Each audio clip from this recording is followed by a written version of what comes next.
down the hammer and pick up the pencil. You're about to listen to the Savvy Radio Show.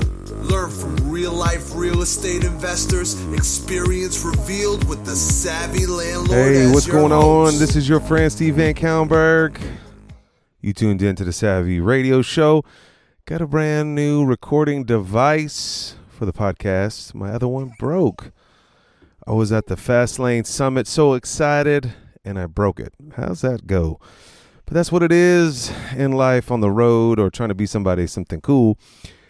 So I'm here with my two beautiful daughters. Say hello. They fooling around.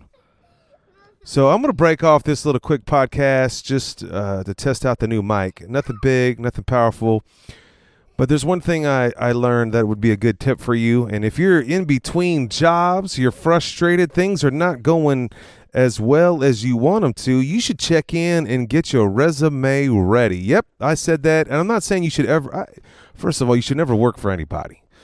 You should always be an entrepreneur. That's just who I am. That's just what I think the society should be, could be, and you need to really think about it. Now, there's some times in your life that you have to get a job. Hey, I worked at McDonald's. Did you know that? I worked at Kentucky Fried Chicken. Bang, bang.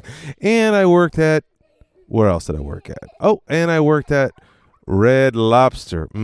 I worked at an electronics store. I also worked as a road manager. Yep, I did that too. So it's hard to stay focused with these little children, but I'm going to get on it. But see, here's the thing what's so important that you should be doing a resume. And I read this in a book a long time ago. I got a homie that's in between life, job, career, entrepreneur. And he asked me this question today. He's like, yo, should I do my resume? And I just try to make it dramatic as possible. And I was like, yes, you should do your resume. Even if you never become an entrepreneur, never go back to being an employee for somebody else. Even if you're an entrepreneur or just starting out, you should have a resume. Why? One, here's the 4 quick points. To see how far you've grown, the jobs that you've done, the accomplishments that you've done. It's like an obituary. Like, you want to be remembered for these things. You want to be remembered for what you have done, okay? In your resume, it's just like a glorified business card of sorts. So it's a great opportunity to remind yourself and delete things off your old resume that suck. And you can put on the good things like being super duper in your position that you're in now, or where you're going, or even a business that has failed that you didn't do well in, like you owned a franchise and it didn't go up, but it shows experience. Number 2, credibility kit. Yep, that's coming up. I'm working on it. I just did the private money course. You can go to my website and check it out at savvyinvestors.com. But in that course, I talk heavily about a credibility kit, and you need a credibility kit for what reason? To borrow money and to build rapport with people. So you're going to have to build that eventually if you're going to ever ask people for money. So you might as well get started with a resume. So that's the second reason why you should build a resume. How you like those apples? Another reason is you never know when you're going to need it. You never know when you're going to need a resume. If you're involved in a transaction or a group, or it's even great to pass to a banker.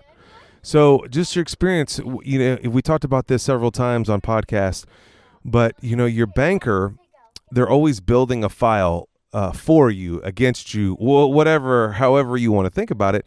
And there's nothing wrong with sending him your resume after you get a loan. So that's another reason. You never know when you're going to need it, and that's why I think you should have one. And number 4, life is temporary.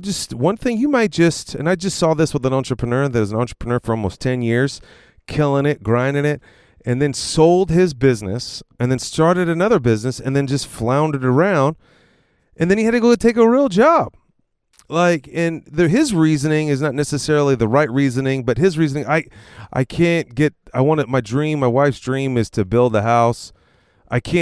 Banks won't loan me money. That's not true. You haven't worked hard enough, but I don't counsel him, but he went back to go get a day job. And I think it depends on where that day job is, and is it going to bring you to the next level? And so you didn't need a resume for that. So here's the quick and fast answer. Yes. Should I make a resume? Yes. You should do it at least every couple of years. Keep it refreshed. What you've learned, where you've gone, And you never know when that opportunity, and especially you should do it because you're going to need to use it for what? A credibility kit. This is your friend, Steve Van Kallenberg. New microphone, check out 1, 2. Hopefully you like it. Let me know. I appreciate you. Broke? Just tired of making chump change? Learn how to improve your income and build wealth with real estate investing. Investor Weekend is here to help you do just that. Join us for a powerful, knowledge-packed weekend that is bound to enlarge your real estate investments. What can you expect to get from the Investor Weekend? Hear great national and local real estate investors. Learn how to buy rental property, build wealth, and connect with other like-minded people for funding, partnerships, and even hot deals. Whether you're a seasoned investor or never purchased a property before, you don't want to miss the Investor Weekend. Right now, only $98. Go to www.investorweekend.com now to register or to find out more. Thanks for listening to the Savvy Radio Show.